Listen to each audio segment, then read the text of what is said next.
What's up again there, guys? Brian here at 3Jarrett, here to bring you the first episode of a new series I've started called Top List Tuesdays. Well, every week, or every Tuesday I should say, I'll be giving you a top list video that has been either requested by me or I felt was a really good idea to talk about.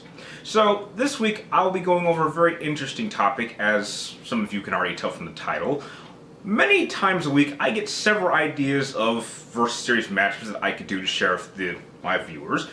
And though I personally come up with a number of ideas of my own and get many really great ideas from you guys, there are a number of matchups that I've always wanted to do, but due to practical reasons, they would either be impossible or it would just prove to be a little bit too difficult. And I decided to use this time to kind of share just my top 5 matchups that I really wish I could do, but I just simply can't.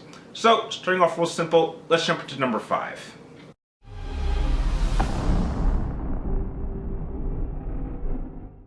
Starting out real simple with my number 5 versus matchup is a matchup that I'm sure some of you guys might find a little bit disappointing that I'm no longer doing, despite the fact that I know some of you I've actually spoken to about this matchup.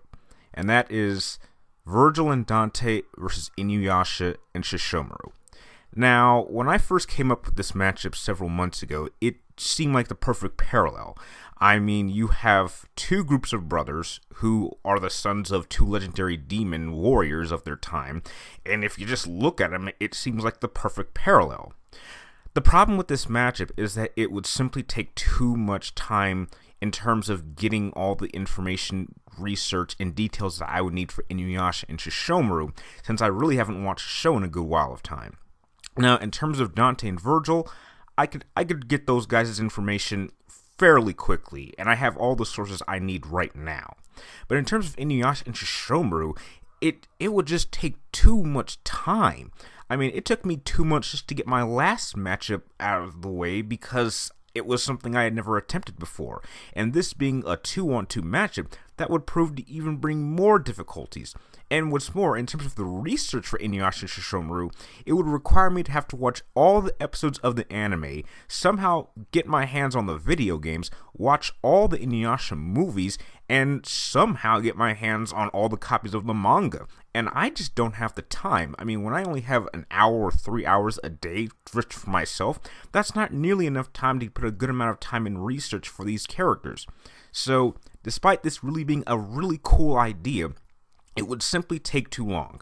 For my estimates, a project like this would take no less than 6 to 7 months to actually put together, and that's not even counting all the scripting, recording, and editing that would obviously prove to be a very serious, difficult challenge, since a matchup like this would clearly even end up being more than an hour long, and I just don't want to subject anyone to this.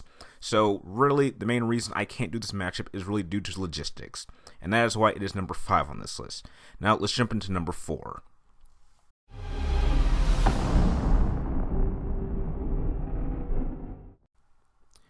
As we go into number 4, we jump into the realm of Resident Evil, and I must say I've had a lot of fun doing Resident Evil versus matchups. And though I've already done a matchup involving these two characters' significant others, when it comes to actually pitting these two characters against each other, I just can't seem to push myself to do it. And that is Chris Redfield versus Leon S. Kennedy. Now, outside of the obvious of me not wanting to use these characters due to the fact that they break one of my fundamental versus series rules of using characters who have not officially met each other in combat or in general, this matchup just seems a bit unbalanced because it would play out in a very similar manner to my Ada Wong versus Jill Valentine matchup, as one character is a soldier and another one is an agent. And in Leon's corner, he's already faced a character very similar to Chris Redfield in Krauser, and that was when he was a much younger agent. So I have no doubt that Leon would be able to take down Chris since, well, as we can all admit, Chris became a very simple-minded character as further he went into the franchise. But I won't say that's really a negative gripe against him. And really, this is just not really a matchup I'd be very interested in. It just doesn't seem right as a fan of Resident Evil. I mean, I like both of these characters, and so I don't really want to imagine what a fight between these two would end up, especially if it's to the death, which, trust me, I don't even want to imagine. So really, it's more of a personal reason as for why I won't do this matchup. However, I know that fans will continue to debate which one is better till the end of time, and that is why Chris versus Leon is number 4 on my list.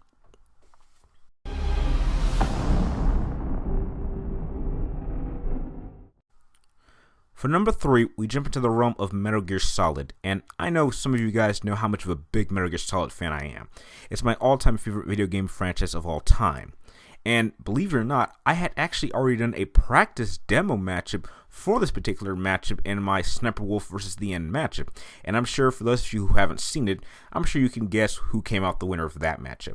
And it was supposed to lead into my Sniper Wolf vs. Quiet matchup.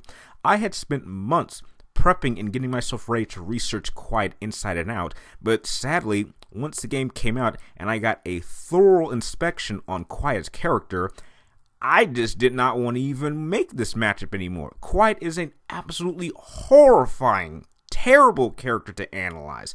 I don't like this character. I don't like how she's developed. I don't like how she's used in combat. And personally, when I played this game, I didn't even waste my time wanting to recruit her to my side. I killed her immediately, and it was for the best. Quiet is simply not the type of character that I feel comfortable even analyzing just because of what her purpose in the game is supposed to be. And I'm going to say this on record. I do not believe that Hideo Kojima was real serious about this character. And if he was, I'm sorry, but he ought to be ashamed of himself because this character was a cock-teased character inside and out, and that was her only purpose. And what shocks me is how popular this character got. I just don't understand the attraction of this character, and therefore I have absolutely no interest on ever involving her in any of my matches. And really, that is the main reason why Sniper Wolf vs. Quiet will never happen for me. So let's jump into number 2.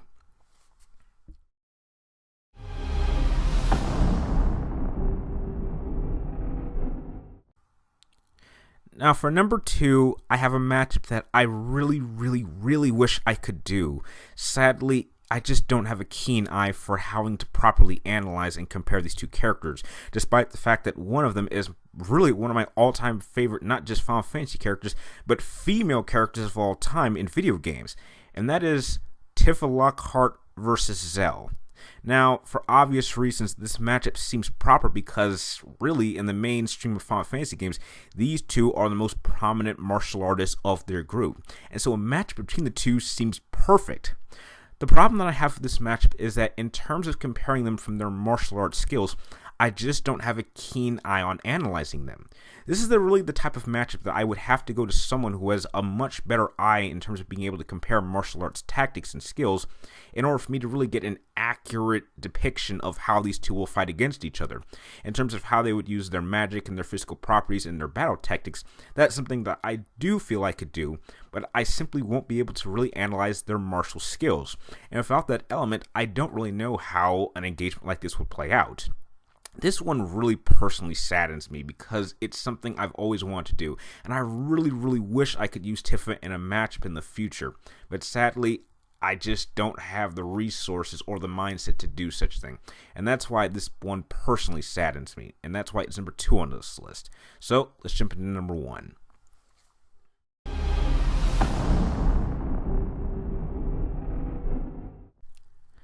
As I go into number 1, this is a matchup that I have thought about for at least 2 to 3 years. This is a matchup that requires me to have to venture into the one franchise that actually inspired me to want to start my own Versus Series matchups, and that is in the realm of Star Wars. Now, before I started doing my own Versus Series matchups, I actually spent a while watching other YouTubers like Jen Sarai and Eva Nova, and simply thought I could apply their format and style to other franchises. And I believe that after these past 2 years, I've actually had a good amount of success. But if there was one Star Wars matchup that I could put together, it would be to pit my all-time favorite Star Wars character of all time against my all-time favorite Star Wars fighter of all time. And that would be pitting Obi-Wan Kenobi during the Clone Wars against Exar Kun. The reason I would love to see this match be done is simply due to the fact that I'm not really sure who would come out the winner. I mean, Obi-Wan Kenobi being a tank and Exar Kun being a lightweight, and I'm really not sure Exar Kun's chameleon-like offense would be able to get through Kenobi's defense. And even in terms of force powers, even though Exar Kun would definitely have more, say, combative might on his hands, Obi-Wan Kenobi really is a lot more precise in calculating and would focus on trying to off-balance Exar Kun in order to get the edge. And so, wanting to see these two go against each other or seeing a matchup done between these two is really my all-time favorite dream Star Wars vs. series matchup, and it's not been done. And it's probably the one matchup that I wish I had the confidence in myself to do, but I really would trust someone else's opinion ahead of my own. And that is why it is my #1 favorite dream match. And that is my list of my top 5, I guess you could say, matchups I wish I could do. Now, I'm sure some of you guys might be a little bit disappointed that you won't be seeing these matchups from me, but heck, perhaps some of you out there who have a lot more time in your hands could actually put one of these matchups together and start your own versus series matchup. And if you do happen to put any of these matchups together, you can be sure I will be the first one to comment and check them out. If you like this video, feel free to like, comment down below, and please subscribe to check out future videos. And tell me, if you guys have any ideas that you think would make for a great top list video for next Tuesday, be sure to share your ideas with me in the comments down below. And like always, thank you guys for watching, you're awesome, and I'll see you next time.